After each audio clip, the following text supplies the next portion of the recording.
வணக்கம், welcome to the channel recipes desk. இன்னைக்கு நம்ம கோதுமை பர்ஃபி எப்படி செய்யறது அப்படின்றத பார்க்கலாம். குயிக்காக ஏதாவது ஒரு ஸ்நாக் ரெசிபி செய்யணும் அப்படின்னா கண்டிப்பாக இந்த டிஷ்ஷை ட்ரை பண்ணலாம். ஈஸியாக கிச்சனில் அவைலபிளாக இருக்கிற இன்க்ரீடியன்ஸ் வச்சு செய்யக்கூடிய ஒரு ஸ்வீட் ரெசிபி இது. ஃபர்ஸ்ட் நம்ம இந்த டிஷ்ஷுக்கு என்னென்ன பொருட்கள் தேவை அப்படின்றத பார்த்துடலாம். அதுக்கப்புறம் எப்படி செய்யறது அப்படின்றத இந்த வீடியோவில் பார்க்கலாம்.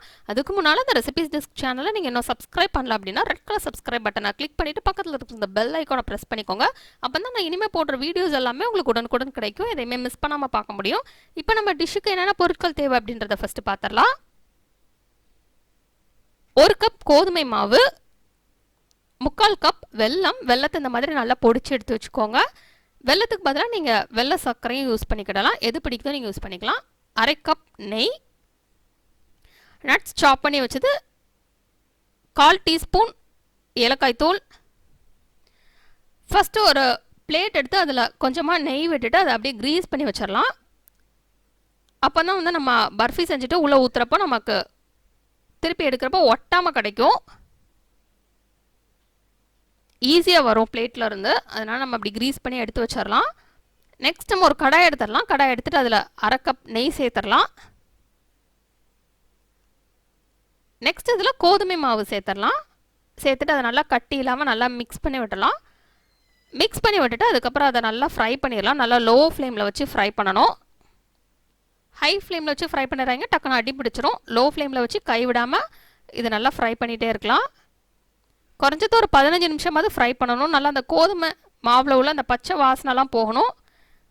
இல்லை அப்படின்னா நம்ம ஸ்வீட் சாப்பிட்றப்போ அந்த கோதுமை மாவு ஃப்ளேவர் தான் வந்துகிட்டே இருக்கும். அதனால் நல்லா லோ ஃப்ளேமில் வச்சு நல்லா ஃப்ரை பண்ணிடணும். இது நல்லா ஃப்ரை ஆனதுக்கப்புறம் ஒரு கலர் சேஞ்ச் இருக்கும். இதிலேருந்து கலர் கொஞ்சம் டிஃப்ரெண்ட்டாக சேஞ்ச் ஆகும். அது வரைக்கும் நல்லா இதை ஃப்ரை பண்ணிக்கணும்.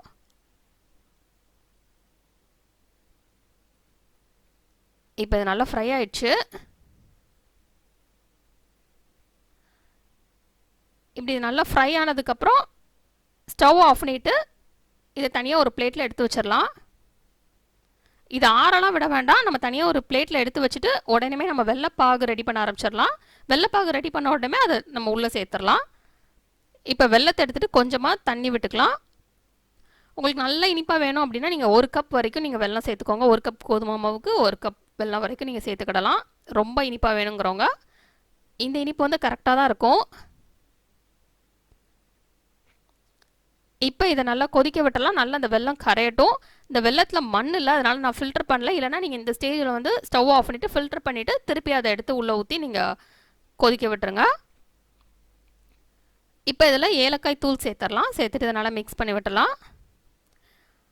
இதில் கம்பி பதம் ரீச் ஆகணும் அப்படின்லாம் கிடையாது. கொஞ்சம் திக்காக வெள்ளம் ஆனோடனே நம்ம வந்து கோதுமை மாவை சேர்த்துடலாம். சேர்த்துட்டு இப்போ நல்லா லோ ஃப்ளேமில் வச்சு நல்லா இதை மிக்ஸ் பண்ணி விட்டுட்டே இருக்கலாம். நல்லா அந்த கோதுமை மாவு வந்து நல்லா மிக்ஸ் ஆகி அந்த வெள்ளத்தெல்லாம் நல்லா அப்சர்வ் பண்ணிடும். அது வரைக்கும் நல்லா அந்த லோ ஃப்ளேமில் வச்சு மிக்ஸ் பண்ணுங்கள். நல்லா இது இப்போது அந்த கடாயிலேருந்து எல்லாம் அப்படி வெளியே வர ஆரம்பிக்கும். அந்த மாதிரி ஸ்டேஜ் வரப்போ நம்ம அந்த பிளேட்டில் அப்படியே ஊற்றிடலாம். அது வரைக்கும் நல்லா லோ ஃப்ளேமில் வச்சு மிக்ஸ் பண்ணிகிட்டே இருங்க. நல்லா எல்லாமே திக்காகி நல்லா பேன்லேருந்து சுருண்டு வர ஆரம்பிக்கிறப்போ நம்ம அதை அப்படியே ஒரு பிளேட்டில் இதை ஊற்றிடலாம். நம்ம ஆல்ரெடி இந்த பிளேட்டை வந்து க்ரீஸ் பண்ணி வச்சுருக்கிறதுனால நம்ம அப்படியே உள்ளே ஊற்றிடலாம். இப்போ இதை நல்லா ப்ரெஸ் பண்ணி விட்டுக்கோங்க. நல்லா மேலே அந்த கரண்டி வச்சு நல்லா ப்ரெஸ் பண்ணி விட்டலாம்.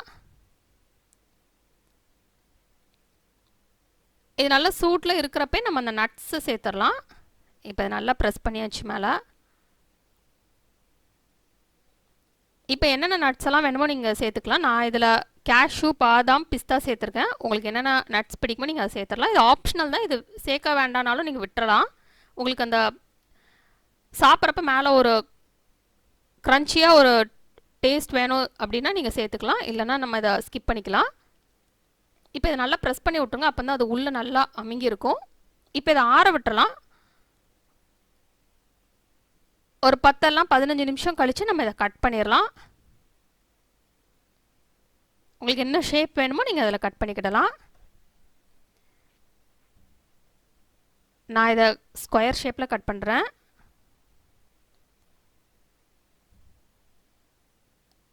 இப்போ நமக்கு சுவையான கோதுமை பர்ஃபி ரெடி ஆயிடுச்சு.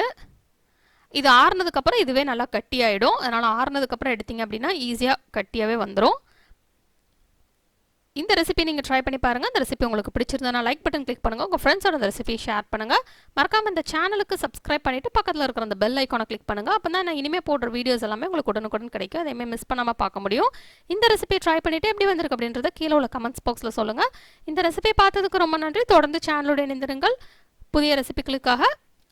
இந்த ரெசிபிஸ் டெஸ்கோட Facebook page, Instagram link, Twitter link மற்றும் பின்இன்ட்ரெஸ்ட் லிங்க் கீழே டிஸ்கிரிப்ஷன் பாக்ஸில் இருக்குது. தேவைப்படுறவங்க அதை ஃபாலோ பண்ணிக்கலாம்.